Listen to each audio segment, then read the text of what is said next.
Hello, hello, hello, everybody. Let me get rid of this music so we can make sure everybody is taken care of and everything is heard. Um, we are going to have a great show today. It's just going to be absolutely fantastic.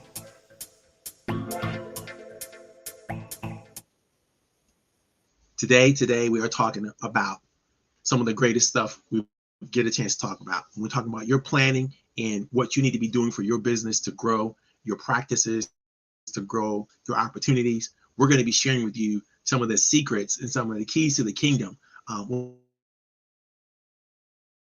The people around you, developing your board of directors, developing your mentors, developing the people below you that need to look up to you in your business, in your life, whatever. We're talking about promise. We're talking about what promise is, what promise becomes, what promise means, and how do you take that promise, the talents of others and yourselves, and begin the process of melding together in a collaborative ecosystem that makes opportunity for everyone. You're not going to want to miss today's program. If you're out there and you are first time coming to Coffee Tea, you and me, you need to know this is a labor of love for me. I have been working on developing this project since COVID hit, and I am not going to stop. It is a great opportunity to share the knowledge that I've been able to attain, the people that I've been able to meet with so many entrepreneurs and so many small businesses all over the country and all over the world.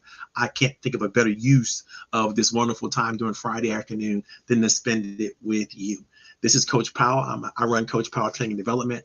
I help business leaders and entrepreneurs all over the world get out of their own way and make opportunities for themselves and for their businesses. I'm working with a little bit of a shaky internet today, unfortunately, and so I might have some hiccups here and there as we move the show forward. But if you can persevere with me, I will persevere with you, and it's something I'll continue to work with my internet provider and my cable provider to fix. But I understand that this can be a little bit of a problem. I got a backup running just in case, the original system falls down. So hopefully we won't cause too many hiccups in the show. Okay. Where are we today? We are talking about promise. We're talking about what promise means. We're talking about how to utilize it, what you need to do about it. Let me see if I can get to my own materials here. Oh, here we go. Okay. Where are we with this? When you think about planning for your future, right? We're in a section now of our program. We start talking about planning to build the right relationships with the right people in the right way, right up front. How do you do it? First you have to listen, right? You have to do your homework. You have to listen to the market. You have to understand what the market needs. You have to understand what you bring to the table, what services that you can provide, what opportunities that you might be able to have. You got to do that work before anything I'm going to share with you today is really going to be able to take fruit or make any sense. And so if you haven't gone back, I would suggest you go back and listen to the shows about listening up, the last 2 shows I've done, right? How do you listen to the market? How do you listen to yourself? How do you set yourself up to be known and to know others? This is super, super important because when you can't do this correctly, you're not going to be able to make a promise and then fulfill it. And you're not going to be able to see promise and talent in other people and then help them fulfill it. Because this is the action that I'm going to suggest you plan to take.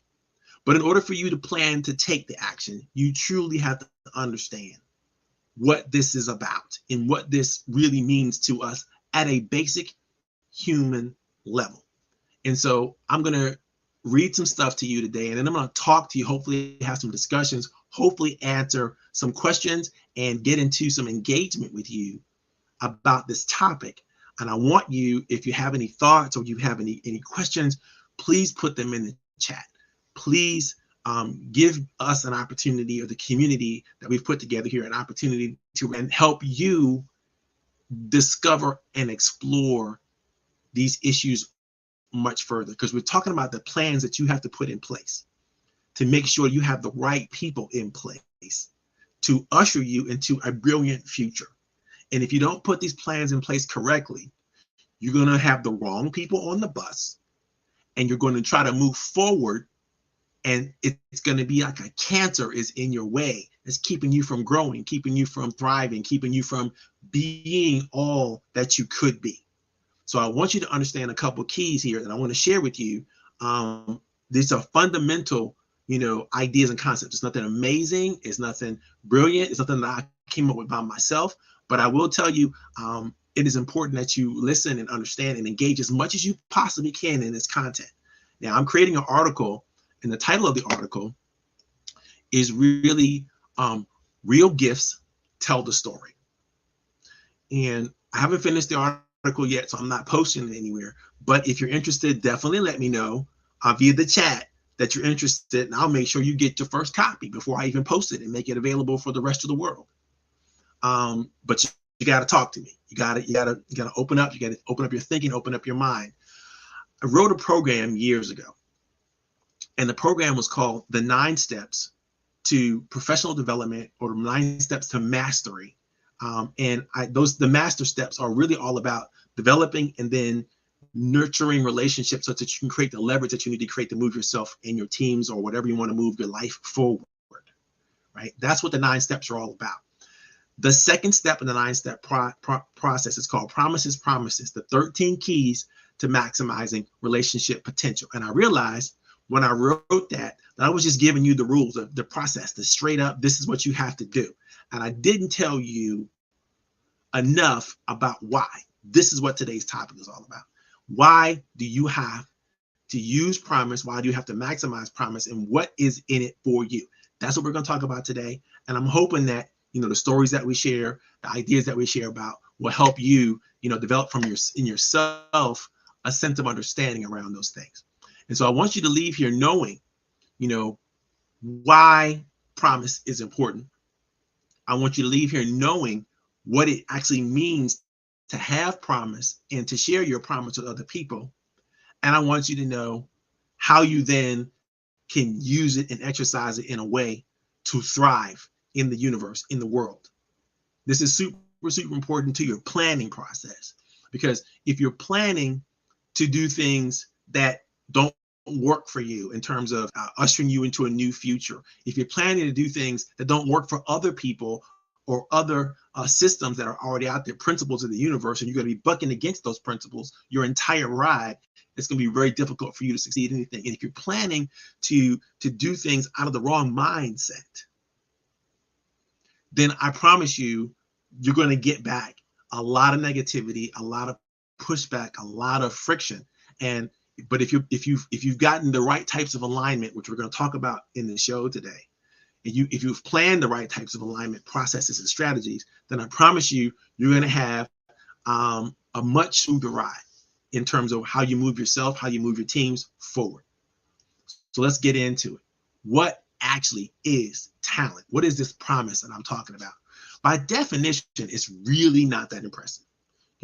Talent is defined basically as someone with a natural skill or aptitude. Everybody has some natural skill or aptitude. But what's exciting about talent to me are the mechanics of building it, the ability to use it, and the benefits that are delivered to the whole world because of it. You see, I believe that it's possible for anybody to deliver something of value as long as they're willing to collaborate with others, as long as they're open about what they really can bring to the table, and as long as they understand and are willing to be open about what others can bring to the table, and they can figure out how to communicate effectively to make that work.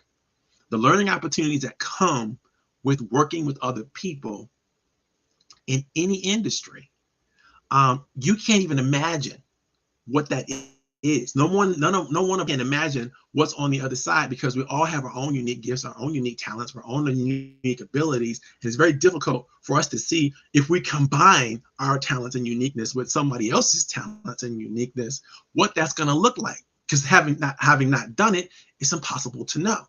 But also, what you have to understand is that that's what you've always done. That's what we've always done. That's what got us here. Whatever you got you where you are now, it is because you've been able to work with others to get you there. Whether you like them or not, whether you love them or not, whether you were passionate about them or not, it is what you've been able to do with other people that have allowed you to survive long enough to be where you are today. But the question is, how can you use the mechanisms of that and the strategy of that to move you forward? Think about it. Wouldn't it be nice to be connected, to be beloved, and then to be recommended by some of the most powerful, talented people in your industry, in your business, in your communities, in your life? Wouldn't that be amazing for you? Wouldn't you know without a shadow of a doubt that you and your unique talents and gifts show up as a unique, meaningful, specific, and wonderful experience for other people? This is such an important idea that I had to break it down to you this way in today's topic. We're going to talk about what promise is. We're going to talk about what it means. We're going to talk about how you use it. And then we're going to help you explore your thinking about how you multiply its effect by understanding the promise of others, right? So let's talk about what promise is. First thing, number one, promise is actually the seed of all destiny. All of your talents, all of your gifts, everything that you've accomplished, all that you can do is just a seed of opportunity for future growth. Think about it like a plant. You have this seed and this is you, but you have to plant your seed in fertile ground. You got to water it. You got to give it fertilizer. You have to keep the weeds out of the way, and you got to make sure you got plenty of sunlight. If you don't do that, the plant's not going to grow. But if you do that correctly, the plant's going to grow and it's going to multiply. It's going to create new seeds. It's going to be germinated. The ecosystem is going to come around it and it's going to help it thrive. You and your talents and your gifts are just like a seed. You have a future. But it's going to depend on how you connect to the ecosystem around you. How do you connect to the sunlight? How do you connect to the nutrients that come from hydration, proper hydration? How do you connect to the opportunities that might come from the types of fertilizer and the types of soil? All those things will allow you to grow. You have to know what's going to maximize your gift, what's going to maximize your ability to shine, because it is a seed of your own destiny. Arthur Schopenhauer says, talent hits a target that no one else can hit. Genius hits a target that no one else can see. But how do you take your talent and elevate it to genius, right? Our ancient writers of the Bible have already talked about this in so many different ways. And if you read the document that I have, you're going to recognize a little parable from the book of Matthew. I use this around my entire business. And basically the parable says, if you have talent, God-given abilities, God-given opportunities, and you do not use them for the greater good of human society, then not only will they be taken from you, but you will be cast into outer darkness where there's weeping and gnashing of teeth and yada, yada, yada, all that negative stuff, right? So from a spiritual basis, the great writers of the Bible were trying to express to us and let us know that your gifts and your talents have to be used for the benefit of others, have to be used for the benefit of society, used for the benefit of the world. This is good. This is right. This is the way you elevate yourself as you serve, as you move, as you accomplish with other people. You're starting to see the possibilities of you. And not only are you seeing the possibilities of you, you are being encouraged, and you are being you are able to thrive in a way that you are supposed to thrive. I'll go back to the seed analogy. Try to tell a seed that's been properly planted, properly fertilized, properly hydrated, in the right kind of sunlight, try to tell it can't grow. What's going to happen? You can't do it. You cannot stop what's naturally going to happen. That seed is a gift. Your talent is a gift. Your abilities is a gift. Your job is to make sure that you plant it in the places where it can grow and multiply. So your talent is a seed of your destiny. And if you understand the true nature of your talent and you understand the trajectory of your talent, then you know that you're here to do something special. You're here to be somebody special. You're here to accomplish something special. And don't let anything that's going to stop you, somebody trying to give you some improper soil, somebody trying to give you some bad fertilizer, somebody trying to make sure that you don't get the sunlight, you're not in the right environment that you're supposed to be in, you got to move on, because it's your responsibility to grow. It is your responsibility to thrive. It is your responsibility to move in that direction. And when you find yourself moving in that direction, you'll find that the ecosystem will, and I mean other people, will come in to help you accomplish the things that you are born to accomplish, to do the things that you are destined to do. But it's when you try to deny it, when you try to go, I don't need that water, I don't need that fertilizer, get away from me with that sunlight, you're retarding your growth and development. You're retarding your ability to thrive. You're basically providing for yourself the thing that you need that will move you towards your demise versus your thrive. I never said that before. That's an interesting way to, I think, to put that. And so it's super important, again, that you understand thing one. Your talent, your ability is about the seed of death, and you have to understand what that is. The second thing you have to understand about talent is this evidence of grace that you couldn't have come upon without some type of intervention. The intervention of people who love you and around you, the intervention of someone who wants to nurture you and bring you forward, the intervention of the universe itself has provided you the opportunity to learn, to grow, to practice, to do what you are doing or what you can do exceptionally well, better than others. This is what real talent is. It's not just your ability to do what you need to do, it's your ability to do what you need to do better than others, right? And so, and everybody has some talent, some genius, some expertise, some ability that, if given the right circumstances, can thrive. So it's evidence of grace. Your talent is evidence of the grace that has been granted to you, by others. It could be, privilege. Let's go there. Privilege is something that is bestowed upon you that you did not earn, right? And it's okay. It's the natural way of how humans move themselves forward. Everyone has some level of privilege, right? Some level of grace that has been granted to them by others who just did it because it was the right thing to do, did it because they loved you, did it because they wanted to show favor to you, did it because they wanted to show appreciation or value to you.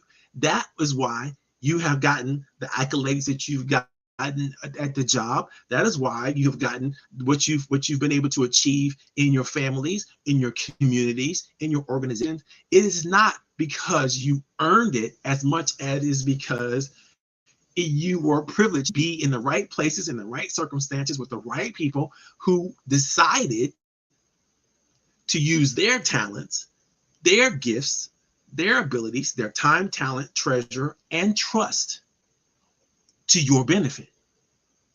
That's a decision that someone can make, and they can make that decision consciously or unconsciously, but in fact, it happened, right? So the privilege of what you've been able to accomplish and what you're able to do is often an understanding that is a grace. Now, I'm not saying that we don't earn anything that we're doing. Don't get me wrong. I'm not saying you don't earn it and you don't have a right to certain privileges, right? But because of what you are, what you've done, or who you've accomplished it with, and so on and so forth, I mean, you have that right. But that right, again, is only granted to you because of the circumstances that you found yourself surrounded in. If those circumstances are surround you, then the privilege, the grace could not be granted to you. Because some flowers are not planted correctly because they don't get the right seeds. They don't get the right fertilizer. They don't get the right nutrients. They don't get the right sunlight. And again, back to the seed analogy, if you don't get yourself in the right circumstances, then the privilege can't happen. It just won't. And it's the privilege that allows you to know. It's the grace that allows you. It's the favor that allows you to shine. It allows you to grow. You have to have faith that there's a clearly designed process and program for you and your talent. And when you know that, you're able to act accordingly. You're able to embrace the things that you should embrace and reject the things, the people, the opportunities that you should reject, because you understand your purpose. You understand your trajectory. You understand where you've been granted privilege, where you've been granted grace, and you understand where you need to go next to get more of it, right? You're not wasting time trying to accomplish something else with somebody else's talents, because your talent is the talent that you have to leverage, that you know how to make it even better. And the only question you have to ask yourself in terms of growing into your privilege is understanding, how can I be better at me? How can I be better at my unique gifts? How can I be better at my unique talents? How can I leverage my time, my talent, my trust, my treasure in order to help us accomplish more? So not only is your talent there to remind you that, it's just the seed of your potential, your seed of your destiny, a seed of your possibilities, right? It's also there to give you evidence of the grace that you've already received and the grace that is possible for you in your future. The third thing you got to remember about talent, and everybody is in this same category, you were actually born to serve. Your talents are best used and best are used to thrive with others as you compare them and you work with them to move things forward. There's a chapter. In the book of Peter, 1 Peter, the 4th chapter, 10th verse says, "As each has received a gift, use it to serve one another." As each has received a gift, use it to serve one another. Two things. Everybody has gifts. Everybody has talent. Everybody has ability. The question is, whom are you serving with your gifts, with your talents, or your benefits?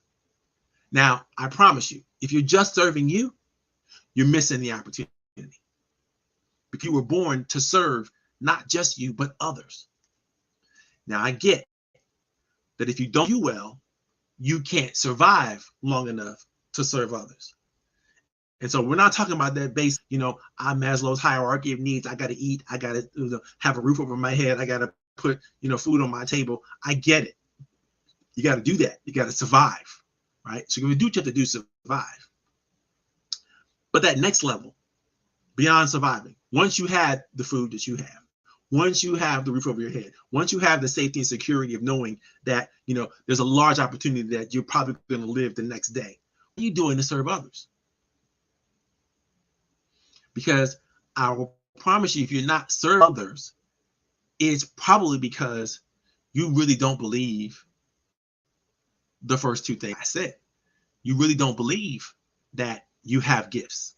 You really don't believe that those gifts are part of your destiny, your God-given rationality and reason for existence. You really don't believe that it's evidence of your or evidence of the grace that's already shown to you. Because if you believe that, then you'd be grateful enough to share those gifts with other people. You'd be grateful enough to know how to adequately serve. Roy Bennett says this, and I love this quote: believe in yourself. You are braver than you think. You are more talented than you know, and you are more capable than you imagine. I know this is true, because every time I bump into somebody with a specific talent or a gift that is unique and special, man, I light up, because I realize that if I could connect to that person, and that person can connect to me, and we can figure out a way to leverage our gifts and our talents together, then the opportunities in lives are endless. It's magical. And as we continue to thrive and share and grow and embrace others and meet others, then that talent becomes associated with us, and those gifts become associated with us. Those abilities become associated with us, and our capabilities as a team, as a unit, grows. And the more people we come to unique perspective and unique gifts and unique talents, the better we are together. And it's natural. It feels so good to belong. It feels so good to know that you're one of many who are capable of greatness. And together, you're more than great. Together, there is no limit on your abilities and your talent. You see, when you get that, when you understand what I'm trying to say here, when I talk about this born to serve piece, then you'll know that not only were you born to serve, others were born to serve you. Let me say that again. Not only were you born to serve others, but others were born to serve you. And a part of your life's journey, a part of your professional journey, a part of your business journey is to seek out those that you're supposed to find that are already out there, whose destiny it is to work with you. They're supposed to be with you in that garden. They're supposed to be with you in that beautiful garden that has the right seeds and has the right fertilizer, that has the right timing, right? And the universe has the right moisturizing and sun nurturing and everything it needs to have in order to thrive. And you're supposed to thrive in a garden. It's supposed to be some poppies over here and some other plants and flowers over here, and a couple of shrubberies over here, and a couple of sunflowers and a couple of those wildflowers that just kind of grow all over the place, right? You're supposed, and it's all beautiful. It's all a part. You're all a part of the garden. And collectively, you create a beauty that cannot be created individually. Anybody who's ever played on a championship team knows exactly what I'm talking about, because they've lived it. They've lived the destiny in the moment that they were supposed to live it. They've understood the evidence of the grace that they've received in their lives, and they know that they were born to it so that they can participate, they can engage, they can give it their all, they can give a full commitment to serving. When you do all of this, you can understand what promise is and what promise is all about. And when I wrote Promises, I wanted people to understand that we all have a gift, we all have promise, we all have talent. And it's our responsibility to help each other and serve each other and help each other find each other's talents and each other's gifts. So while we're serving with our gift, we're also looking and exploring with other people, trying to understand what their gift and what their talent is, and trying to find ways that they can serve. If not us, maybe someone else, right? And the more we understand how to do that and how to work with those mechanics, and the more we commit to that understanding, the better we will be as a society, as a world, the business ecosystem, and anything we're trying to accomplish, because we're taking the time to understand. We're taking the time, not just ourselves, but others. And we're giving the appreciation where the appreciation is due.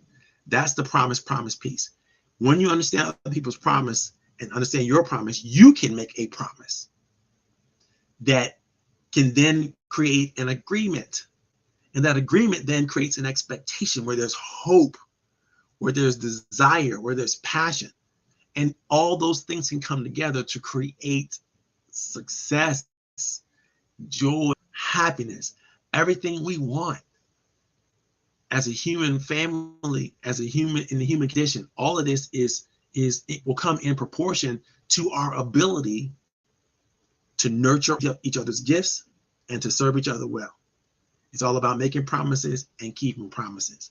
I hope I've given you guys enough to think about and to share and to enjoy. If you're watching this from wherever you're watching from, please put your information in the chat.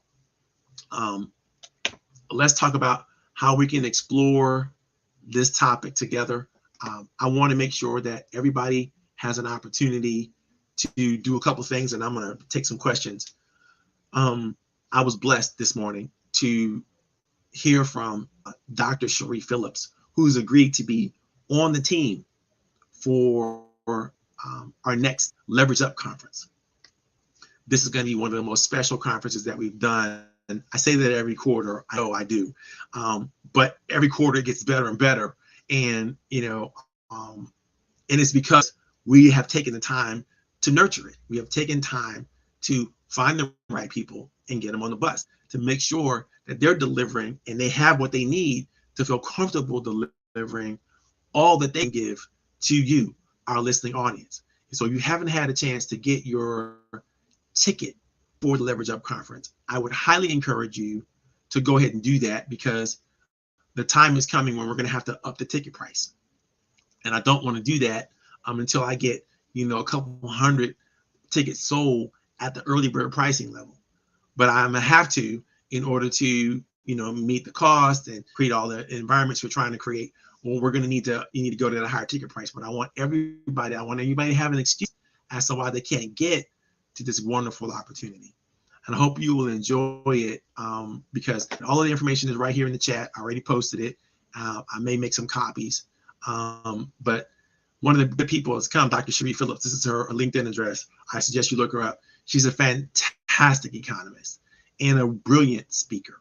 And the combination of those two ideas are going to lend themselves to us having such a fulfilling discussion about everything: politics, economic, social connections, technology, legal, and ecosystem ideas and concepts. So we're going to be talking about this stuff for small businesses for a whole day. And so I hope you guys can get a chance to play. I hope you guys get a chance to do this. The conference is here. And again, if you're watching this from wherever you're watching this from, let's make sure that you post your information in the chat so people can get to you. If you have any questions about anything we've discussed so far, feel free to ask them. Feel free to jump in. We talked today about how you can understand promises. And I want to put a link to the 9 steps to masterful relationship mastery to professional success. I'm gonna put a link to that here. I'm gonna share that with you guys because, first of all, it's already a close community. Even though I know people watching all over the world, a lot of people don't log in and see this until later on in the afternoon or sometime in the next couple of weeks. And so I want to make sure you have access to this information. It's such an important thing. And what we talked about today was promises. And it's the section of the 9-step process. It's the second step in the 9-step process. The first step is learning how to listen, learning how to do it well, right? The second step in the 9-step process is understanding promise and what promise is all about, and how do you use it to leverage and create the beginnings of new relationships. But by the way, you can also use these same steps to enhance your current relationships, because you may have built your current relationships built on simply transaction. And now you got to go back in because you recognize that these people might be able to do more for you than just buy from you. You need to go back and re-kickstart that relationship, and you need to start that first, but going back to listening through True Voice and the RAP approach and all the different things we do to make sure that you're there. If you don't understand anything I'm talking about and you're interested in it, hey, hit me up. Find me on social media. Here's some of my branding information. I forgot to put that up and leave it going, streaming for you guys, so you can see it easily. Where did it go? I can't find my own stuff. Oh well, I guess I'll just tell you my phone number is 703-201-4267. If you need to call me, you need to chat about something, feel free to do that. And I'll put it in my comment section. For some reason, I can't find my branding ribbon. But that's me, guys. And if you want tickets to the event, again, those are in the chat too. I will post them on the LinkedIn chat a little later on because you can't post LinkedIn live. I have to wait until after we've done the program. So if you come back to it, you'll be able to see the link for that. But it's super important if you can get a chance to get to this event. I highly suggest it. Dr. Phillips is coming, amazing, along with our whole other guest of panelists. When we got everybody from every industry you can imagine that's emerging and up and coming, things that help us entrepreneurs know what to think about and what to really how to prepare ourselves to move ourselves forward and grow. And so it's just going to be a hoo-ha good time for everybody. And I hope that you guys will take advantage of it. I found it. There it is. That's me. Okay. So that's happening on April 28th. The program is happening April 28th. It's going to be really amazing. I'm looking forward to seeing, as many entrepreneurs as we can round up. It's all virtual. The only excuse is, you can't pay your $49. And if you can't pay $49, hit me up, call me. I probably can find a couple scholarships for you. But, I want to make sure that, you value this as much as, we're putting a lot of effort, time, and energy into it. I've rounded up a group of experts that you can't find anywhere else. I promise you this. And they're ready to serve, especially the small business community. And they want to make sure that, you don't have any excuses for failure. You want to make sure that you continue to thrive. And that's what it's all about, creating leverage. Leverage up is about creating leverage, helping you learn how to, when to, and why to create the leverage that you need to thrive. And that's leverage for anything you need. As long as it's about thriving, when you get to it, we're not just about surviving, we're about thriving. And so let's make sure we do that, especially our small women and minority-owned business community. When we can do that, the whole world can do that. And I love to see you guys out there. I always say at sign at the bottom of all the letters that I create, I always say, I'll see you when we're in a circle. And so I'm going to start ending the program with this. I'll see you